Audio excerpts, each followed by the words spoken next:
So the gustatory cortex, which is hidden in the brain, is located inside the lateral sulcus.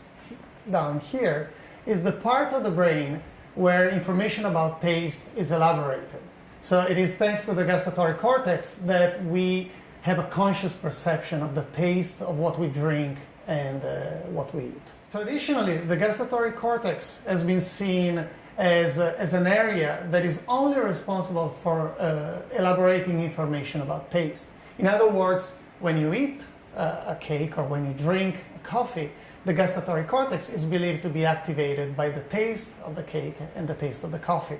However, what we found is that the gustatory cortex can be activated even in the absence of food or beverages in your mouth by stimuli that precede and predict and anticipate the taste. So for instance, imagine that you're peeling an orange and you have a tactile sensation of the ripeness of that orange, and the odors and the aroma of the orange is reaching your nose.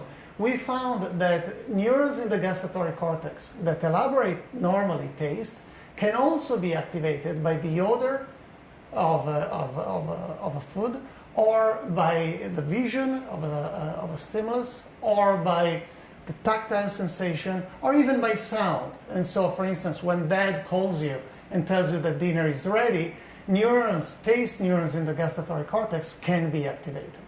There are two major directions that we want to pursue in the future. The first one is understanding what are the sources of this multisensory information in the gustatory cortex.